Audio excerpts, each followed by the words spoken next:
قاضی فائز کی اپوائنٹمنٹ. مزے کی بات ہے اس میں انہوں نے جو 9G کلاس رکھی ہے کہ صدر اور وزیر اعظم کے فیصلے کو کسی بھی عدالت میں چیلنج نہیں کیا جا سکتا. آرٹیکل 68 اس پر صدر اور وزیر اعظم پر نہیں لگے گا. ججز کے کنڈکٹ کو پارلیمنٹ میں زیر بحث نہیں لایا جا سکے گا. دوسری سپریم کورٹ جو عام سپریم کورٹ بن جائے گی جس میں طلاق اور یہ ٹریفک کے جرمانے اور اس طرح کے معاملات آئینی جو ہوگی وہ یہ دیکھیں گے قاضی فائز, اور نام دے گا صدر وزیر اعظم کی ہدایت پر, اور وزیر قانون اور پھر ایک وکیل جس کا 15 سال ہائی کورٹ کا تجربہ ہو یا اسلام آباد بار کا اس کے بعد 2 سال کا ممبر ہو, یعنی اعظم نذیر تارڑ کہہ لیں, زرداری, شہباز شریف, اعظم نذیر تارڑ. ہائی کورٹ میں بھی تعیناتیاں یہی کریں گے, اور جج کی پرفارمنس دیکھنے کے لیے یہ کمیٹی فیصلہ کرے کہ جج ٹھیک کر رہا ہے یا غلط. مثلاً طارق محمود جہانگیری صاحب کی ڈگری کا معاملہ ہو یا 6 ججز کا خط لکھا ہو, یہ فیصلہ کریں گے یہ صحیح کہہ رہے ہیں غلط کہہ رہے ہیں.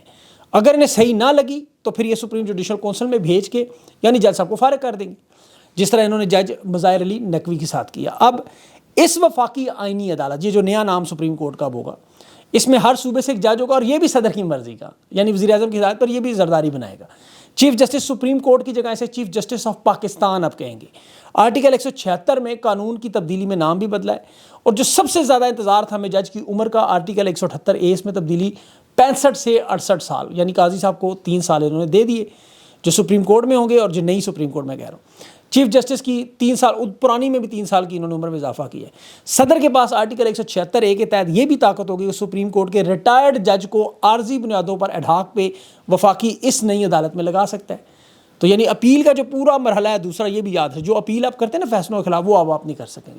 کسی بھی آئینی عدالت, اس آئینی عدالت کے فیصلے کی اپیل کسی جگہ پہ نہیں ہو سکتی. ہائی کورٹ کے جو فیصلے ہوں گے وہ بھی یہ وفاقی آئینی عدالت اپنے پاس براہ راست بلا کر جب چاہے فیصلہ دے دے. اور سب سے خطرناک معاملہ اس میں سزائے موت کا فیصلہ بھی, جسے چیلنج نہیں کیا جا سکتا. وفاقی آئینی عدالت یہ جو بنائی ہے, اس میں آرٹیکل 90A میں تمام ادارے براہ راست اس کو جواب دے ہوں گے.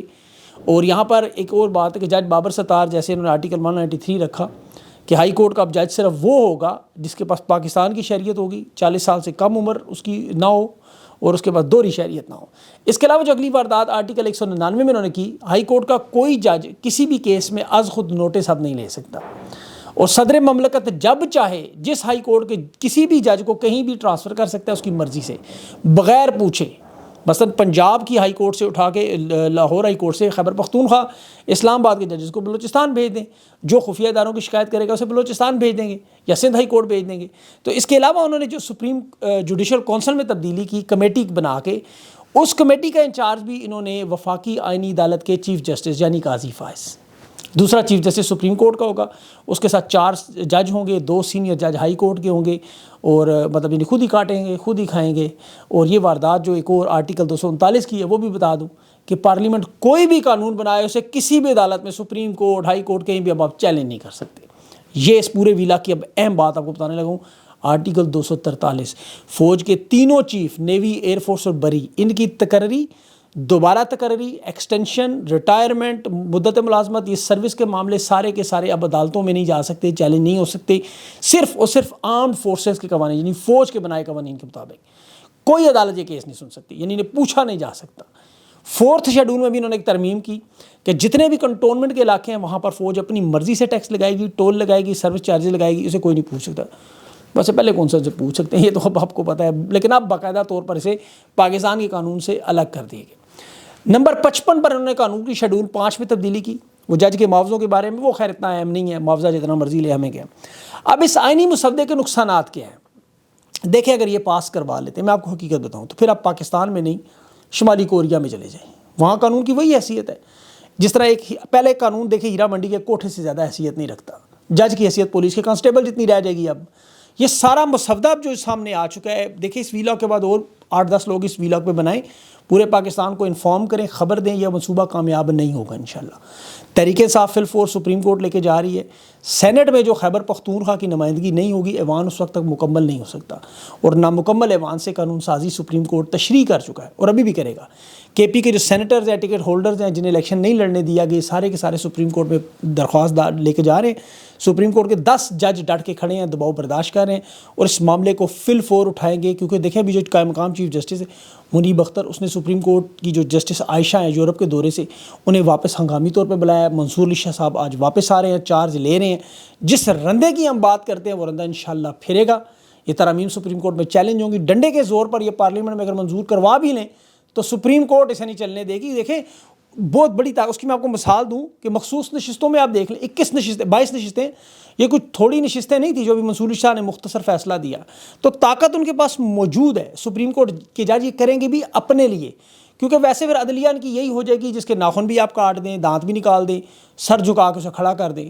اور ساتھ ساتھ میرے خیال میں وکلا ابھی دیکھیں منیر ملک صاحب ہیں، فیصل صدیقی ہیں، ان کے بیانات آئے، وکلا کی ویڈیوز کا ایک پورا انبار آ گیا، پورے سوشل میڈیا پہ چل رہا ہے۔ اور تحریک انصاف کے لوگوں کو چاہیے کہ وکلا کنونشن بلائیں فوراً، پاکستان کی عوام کو فوراً کے پر دباؤ ڈالنا چاہیے، اور حکومت کا اس کو وقت فوکس سارا فضل الرحمان پہ ہے۔ دیکھیں وہ تجاویز پہ گھیر رہے ہیں، حامد میر صاحب دعویٰ کر رہے ہیں کہ برادر اسلامی ملک جو کہ سعودی عرب نکلا، مولانا فضل الرحمان پر انہوں نے باقاعدہ دباؤ ڈلوایا کہ حق میں اس میں ووٹ ڈالے ترامیم میں۔ مولانا نے بڑی ہمت کی، دعا برداشت کر کے، اور امید ہے آگے بھی کریں گے، اس کے حق میں ووٹ نہیں ڈالیں گے، کیونکہ یہ آپ دیکھیں سوشل میڈیا کا دور ہے۔ جب انہوں نے 8ویں ترمیم منظور کروائی تھی ضیاء الحق کے دور میں تو اس وقت میڈیا اتنا روشناس نہیں تھا، لوگوں کو پتہ ہی نہیں تھا۔ آج تو دیکھیں بچے کو کل تک پتہ لگ جائے گا، یہ ہم آپ کو ایجوکیٹ اسی لیے کر رہے ہیں۔ اب یہ خفیہ منصوبہ تھا جو بے نقاب ہو گیا، تو انشاءاللہ اب یہ معاملہ ان کا چل نہیں سکے گا۔ اور اب دیکھیں سپریم کورٹ کے جج بھی، چاہے مولانا فضل الرحمان ہوں یا جو بھی ہوں، اس وقت پاکستان جو بچانا چاہتا ہے اسے دباؤ برداشت کرنا ہوگا۔ عمر بندیال نے نہیں کیا برداشت، اس دباؤ کا شکار ہوا، 2 دفعہ انتخابات کینسل کروا گیا، لیکن سپریم کورٹ کے جج یہ دباؤ برداشت کرتے رہے، اور مخصوص نشستوں کے معاملے پہ پہلے بھی فیصلہ آیا، اب بھی مختصر فیصلہ آیا۔ تو فضل الرحمان صاحب کو بڑی پرکشش آفریں دی جا رہی ہیں۔ دیکھیں تحریک انصاف کے حوالے سے بھی میرے خیال میں آفر آ گئی ہے، نہیں آئی تو کر دیں، خان صاحب سے پوچھیں، کنفرم کروائیں، اور آئندہ آنے والی تحریک انصاف میں اگر صدر بھی بنانا پڑے تو یقین کریں بنا دیں حقیقت میں، کیونکہ یہ اتنا بڑا معاملہ ہے، اس کو آپ چھوٹا نہ لیں، کیونکہ حکومت دیکھیں نمبرز پورے کرنے کے لیے بالکل باولی ہو چکی ہے، باولی۔ تحریک انصاف کے 3 اراکین کے اغوا کرنے کی اس وقت باتیں چل رہی ہیں، ساہیوال سے جو چودھری عثمان ہے وہ خیبر پختونخوا جا رہا تھا ساہیوال سے، اور آزاد رکن ہے، اس کا وہ رابطہ نہیں ہو رہا۔ بریگیڈیئر اسلم گھمن کا کہہ رہے ہیں جی پنجاب اسمبلی میں اس کو قید رکھا ہوا کہیں، اورنگزیب کچی کا بھی اس طرح ہی کہا جا رہا ہے۔ اب تحریک انصاف کی قیادت کو باخدا ہوش کرنی ہوگی، اپنے رہنماؤں کو محفوظ کرنا ہوگا کہ پی کے بھیج دیں، اور یہ پٹیشن فوراً ڈالیں اس واردات کو روکنے کے لیے، جان ماریں، کھڑے ہو جائیں، اپنے وکلا کو کھڑا کریں پورے ملک میں۔ اس کو دیکھیں یہ پورے پاکستان کا معاملہ ہے، یہ پورے پاکستان کی آزادی کا، عدلیہ ختم تو سب ختم۔ اب اس آئینی مسودے پر کچھ لوگ حیران ہیں، لیکن حیران نہیں ہونا چاہیے، نسل در نسل واردات ہے۔ جمہوریت کا نعرہ لگانے والا ذوالفقار علی بھٹو فوجی ڈکٹیٹر کے ساتھ 8 سال وفاقی وزیر رہا، پھر جمہوریت کا کیڑا بعد میں نکلا۔ عمران خان کے خلاف عدم اعتماد لانے والا آصف زرداری دیکھیں وہی جنرل باجوہ کہنے پہ لایا، آج نواسہ بلاول بھی قیادت کر رہا ہے۔ ضیاء الحق کے دور میں فوجی عامر تھا تو موجودہ وزیر دفاع خواجہ آصف یہ جنرل باجوہ کے زیر سرپرستی اپنی سیاست چلاتا رہا۔ اس کا والد خواجہ صفدر ضیاء الحق کے دور میں 1985 میں 8ویں ترمیم آئی، عشاء کے بعد اس وقت بھی اجلاس کرواتا رہا، اور اس نے وقت بچانے کی کوشش کر کے کہہ رہا جلدی جلدی ایوان میں ترمیم پاس کرائیں، 8ویں ترمیم، وہ آپ کو یاد نہیں ہوگی، 188 ووٹ پڑے تھے اس کی مخالفت میں۔ یہ وہ ترمیم تھی جس میں پارلیمانی سیاست کو صدارتی نظام میں بدلا گیا اور ضیاء الحق کو ساری آئینی اور طاقت دے کے اضافی اختیارات دیے تھے۔ اور نون لیگ آل شریف کی تو پوری ایک تاریخ ہے، انہوں نے آتے ساتھ ہی آئین کے ساتھ کھلواڑ کیا، قانون کے ساتھ چھیڑ چھاڑ کی، اپنے اختیارات میں اضافہ کے لیے امیر المومنین بننے کی 1993 سے ان کی خواہش ہے۔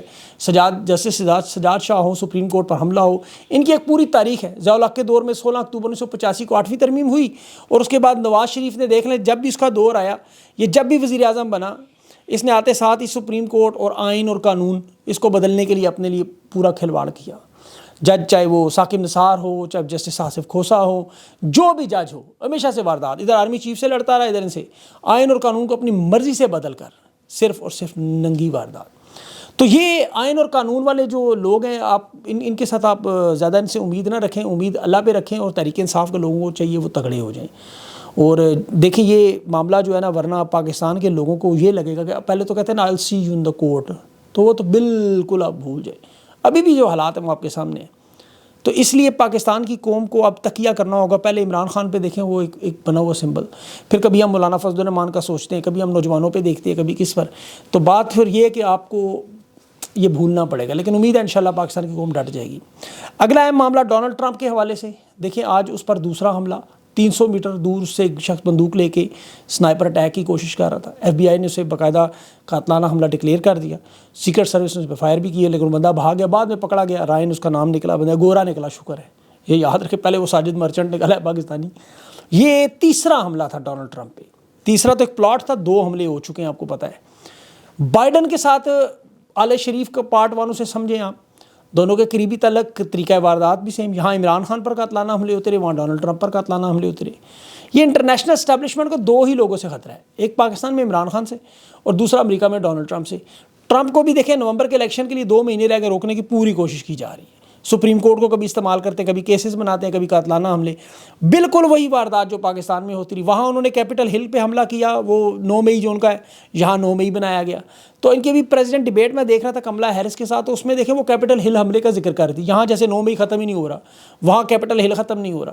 اور مزے کی بات، دونوں میں عدالتوں نے کیسز سے ان کو فارغ کر دیا، جو سزا یافتہ ہے ان کو پکڑ لیا.